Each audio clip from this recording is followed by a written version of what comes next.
হযরত ওমর রাদিয়াল্লাহু তাআলা আনহু রাতের আঁধারে ঘুরে বেড়াতেছেন। আমিরুল মুমিনিন নেতা কারে বলে দেখেন, রাতের আঁধারে ঘুরে বেড়াচ্ছেন, কোথায় কি হয় না হয়। মরুভূমির ভিতরে একটা তাঁবুর মধ্যে আলো জ্বলে, কাছে যে বাচ্চাদের কান্না শুনতে পেলেন, গিয়ে দেখছেন মা কি যেন রান্না করে আর বাচ্চারা কাঁদতেছে গভীর রাত্রে। আমিরুল মুমিনিন বলে, মেয়ে লোক, তুমি তো বড় নিষ্ঠুর, এত রাতে রান্না করো কেন? সকাল সকাল রান্নতে পারো নাই কেন? সন্ধ্যার সময় খাওয়াই দিতে, বাচ্চাগুলি কাঁদতো না। মহিলা বলতেছে, পথিক তুমি কি? তোমার তো আমি চিনি না।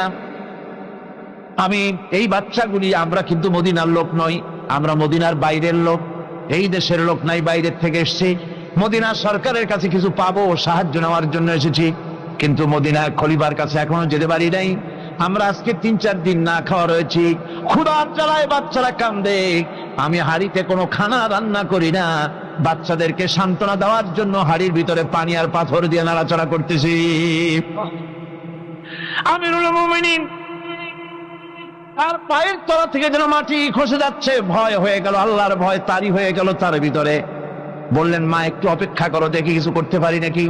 দৌড়ে চলে গেলেন বাড়ি।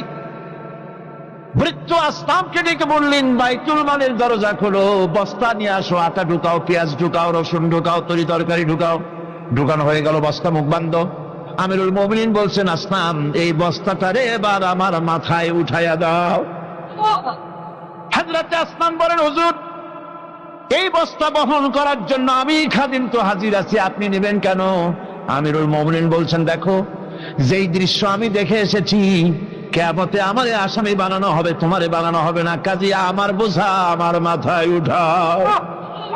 আটার বস্তা মাথায় নিয়ে অর্ধেকটা পৃথিবীর প্রেসিডেন্ট আমিরুল মুমিনিন দৌড়াচ্ছেন। মরুভূমির ভিতরে তাঁবুর ভিতরে ঢুকে বস্তা খুলে দিয়ে আটা বের করে দিলেন, রান্না করো। তরকারি নিজে কুটে সাহায্য করলেন, রান্না বান্না হয়ে গেল। এবার হযরত ওমর বাচ্চা দুইটাকে দুই উরুর উপরে নিয়ে রুটি ছিঁড়ে তরকারি মাখায় খাওয়াতে লাগলেন, আর বললেন, মা তুমি খাও। মহিলা খাচ্ছে। হঠাৎ করে মহিলার চোখ পড়েছে এই পথিকের দিকে, এই আগন্তুকের দিকে। তাকায় দেখে লোকটির চোখের পানি দাঁড়িয়ে ভিজে ভিজে পড়ছে। মহিলা বলতেছে, ও পথিক, তুমি কে? তোমার তো আমি চিনি না, তবে আমার মন বলে, তোমার ব্যবহার দেখে আমার মন বলে, এই মদিনার সরকার আমিরুল মুমিনিন খলিফাতুল মুসলিমিন ওমর না হইয়া তোমার মতো মানুষ হলে বোধহয় ভালো হতো। হযরত ওমর নিজের পরিচয় দিয়ে নিজের বাহাবা নিতে চাইলেন না। তিনি বললেন, মা তুমি আগামীকাল খলিফার দরবারে যাবে, সেখানে আমাকে তুমি দেখতে পাবে। পরের দিন মহিলা কষ্ট করে যখন দরবারে চলে গেছেন, যে দেখেন কি সর্বনাশ, রাত্রিবেলায় যিনি বোঝা বহন করে নিয়েছিলেন তিনিই তো খলিফা। মহিলা কাছে গিয়ে করজোড়ে দাঁড়ায় বলেন, আমিরুল মুমিনিন, রাতে আপনি আমার জন্য কষ্ট করেছেন, আমি বিরুদ্ধভাবে আপনার কাছে মাপ চাই, আমারে মাফ করে দেন। হযরত ওমর বলেন, মাপ? উল্টা আমার কাছে মাপ চাইও না, তুমি বলার আগে আমি খোঁজ নিয়ে যে তোমার খাবার পৌঁছাইতে পারি নাই, এই জন্য কিয়ামতের দিন আল্লাহর দরবারে ওমরে আসামির কাতারে দাঁড় করাইও না।